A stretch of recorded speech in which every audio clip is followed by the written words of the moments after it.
Welcome channel Cikgu Titi. Hai, Assalamualaikum, salam sejahtera. Bersama Cikgu Titi kembali untuk motivasi pada kali ini. Semua sihat? Kawan, sahabat saya, rakan kenalan yang mengenali saya, semua sihat Okey, hari ini saya nak bercerita sikit tentang sahabat, kawan, rakan, kenalan. Okey, kita nak tahu apa sebenarnya beza antara sahabat, kawan, rakan dan juga kenalan. Kita cerita pasal sahabat dulu. Sahabat ni macam dia akan rasa tanggungjawab pada kita. Biasanya dia bukan terdiri daripada adik-beradik, biasanya lah, tapi dia mampu mewujudkan hubungan tu macam hubungan persaudaraan adik-beradik, macam ahli keluarga kita. Sahabat ni biasa seorang yang setia kawan, bantu kita dalam kesusahan, sedih, kita risau, dia sanggup berjuang lah untuk kita. Dia simpan rahsia kita, aib kita, dia sentiasa melindungi kita. Tapi tak semestinya minat dan pendapat kita tu sama dengan sahabat tu. Tapi sahabat tu memang sentiasa ada lah apabila kita perlukan dia. Dia sentiasa lah bersama kita, semangat dia bersama kita, dia sayang juga pada kita. Okey, kawan ni biasanya dia kongsi minat, perasaan, perjuangan, matlamat yang sama, tapi tak semestinya dalam kelompok yang sama. Dia selalu berinteraksi dengan kita, dia ada masa bersama kita, sentiasa bergembira dengan kita, tabiat, hobi, pemikiran pun sama. Sentiasa rasa seronok dan terhibur lah bila kita berada bersama kelompok kawan ni. Kawan juga boleh kongsi kesedihan, kegembiraan, tapi biasanya kawan ni dia tak akan pergi jauh daripada tu lah. Kalau tak sependapat dengan kawan, hubungan kawan tu dia boleh terputus, dia boleh jadi lawan. Okey, rakan ni biasanya antara kawan dengan kenalan lah, perantaraan macam tu. Rakan ni pun dikongsi juga minat, hobi, matlamat yang sama. Contohnya rakan sepasukan, rakan dalam persatuan, rakan dalam kelab, rakan dalam syarikat satu tempat kerja yang sama. Itu kita panggil rakan lah. Rakan ni biasanya boleh wujud kerjasama lah. Contohnya belajar dalam kompos yang sama, buat tugasan sama. Rakan sekerja, rakan sepasukan lah, boleh bagi tugasan tu kita buat sama-sama. Okey, kenalan tu mungkin dia wujud sebagai rakan jugalah. Saya bagi contoh rakan chatting, rakan cyber, rakan Facebook, rakan Twitter, rakan Instagram, rakan blogger lah Dan kenal seorang tu di dalam masa tertentu. Dia kadang-kadang kenalan kita sebenarnya pernah berinteraksi, memang kita berinteraksi dengan dia, tapi kita tak pasti identiti dia. So kebanyakan je lah kita memang kena waspada dengan kenalan-kenalan, terutamanya kenalan cyber. Ada juga kenalan yang boleh sharing masalah, ada juga yang berkongsi masalah, cuma tak boleh percaya 100% lah. Ada juga kenalan yang beri kebaikan, manfaat pada kita melalui perkongsian idea dan juga pendapat. So, saya nak kongsi sikit lah. Ini melalui pembacaan saya di internet dan juga di buku-buku tips kita memilih sahabat. So yang pertama, kita ni kalau boleh pilihlah sahabat yang boleh dipercayai.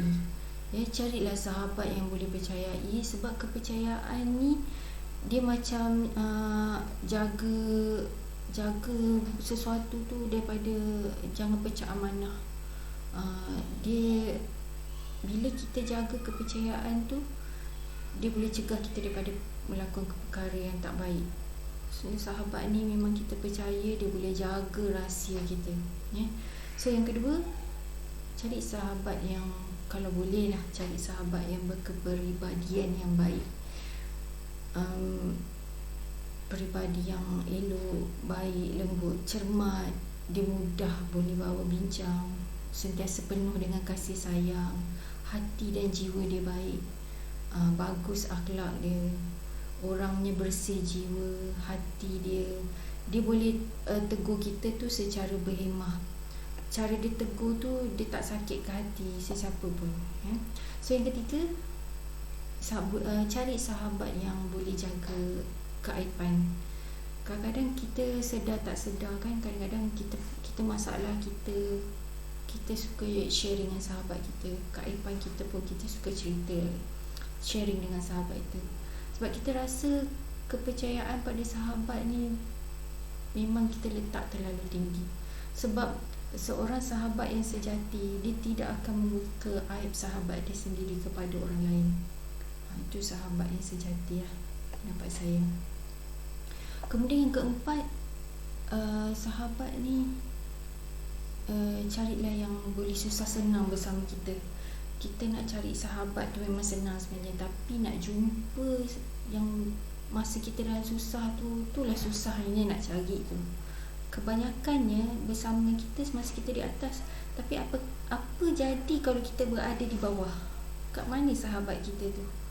Bukan semualah macam tu, saya tak kata semua macam tu, tapi ini yang terjadi mengikut pemerhatian lah biasanya. Jadi cuba cari sahabat yang mampu bersama-sama dengan kita ketika kita susah dan juga ketika senang, dan juga sebenarnya ketika kita jatuh tu merundung.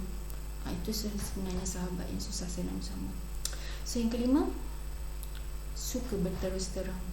Cuba cari sahabat yang suka berterus terang.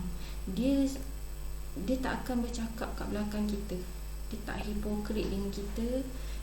Dia ialah sahabat yang boleh jadi cermin buat diri kita. Itu tips pilih sahabat. Okay, saya kongsikan macam mana tips pilih kawan. Saya rumuskan secara ringkas lah. Yang pertama, kita cari mungkin kawan yang sedia dihubungi. Bila tiba-tiba kita nak kita rasa nak kongsi sesuatu, kita senang hubungi dia, dan dia sedia membantu kita. Yang kedua, sentiasa raih dan sokong kejayaan kawan tu. Kawan tu cerita aku, hari ni aku dapat pujian daripada dia. Ya ke, baguslah dia. Tu kawan, sentiasa sokong apa juga. Kemudian yang ketiga, layanlah kawan tu sebaiknya. Jangan dibiarkan kawan ni duk berborak lah, tapi dia macam acuh-acuh macam tu, layan tak layan. Tu ke kawan. Kita cari kawan yang boleh layan, yang kadang-kadang ting-tong sama-sama ke apa, tu kawan. Yang keempat, tanyalah khabar kawan tu. Kadang-kadang lama senyap kawan tu, cuba try message ke, PM tepi ke, takutlah dia ada apa-apa yang disembunyi, cuba dia tanya. Kemudian kelima, cari kawan yang suka fikir-fikir positif lah. Kalau boleh lah, kalau boleh cari kawan yang fikir positif lah, fikir yang baik-baik, apa-apa pun. Kalau fikir negatif, kita positifkanlah dia. Okay. So yang keenam, cari kawan yang sedia menolong. Kawan yang kita minta tolong tu, alhamdulillah lah, dia sentiasa nak membantu kita. Kadang-kadang benda-benda kecil-kecil bagi kita sebenarnya benda tu besar kan. Bagi dia kalau kecil, tapi tak apa, kita tolong je. So yang ketujuh, elakkan konflik. Bila kita dah berkawan ni, kita dah jadi kawan pada seseorang pun, ataupun kita dah ada kawan pun, kita elaklah benda-benda yang ada konflik antara kita dengan dia. Sebab tu yang tadi tu, kita kena fikir positif je lah. Saya tertarik rasa nak kongsi satu tips yang mana tips boleh menarik minat orang nak berkawan dengan kita kan. Kadang-kadang tu kita jangan fikir orang nak kawan kita fikir kita pun kena ada daya tarikan. Macam mana orang boleh berkawan kita? Yang pertama, jadilah seorang kawan yang betul-betul kawan. Kita kena jadi, bila kita berkawan dengan seseorang tu, kita jadi betul-betul yang kita rasa kita nak berkawan dengan orang tu.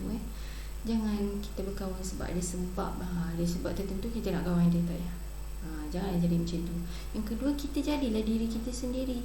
Jangan depan orang tu terpaksa kita ikut dia, apa benda ke perangai dia, kita terpaksa. Tak, kita jadi diri kita sendiri, tak payah nak hipokrit apa. So yang ketiga, kita tanamkan sifat kerjasama. Bila kita dah berada di satu kelompok kawan tu, janganlah kita tak nak bagi kerjasama. Kalau ada tugasan ke apa ke, kita buatlah bersama, saling bantu-membantu.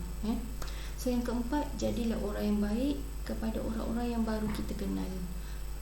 Kita baru kenal seseorang tu, kita buat baiklah. Janganlah kenal-kenal je terus nak ajak membawang lah, apa benda lah semua tu kan. Kita jadi diri kita lah kan. Okay. Yang kelima, kita bersederhana je, buat biasa je.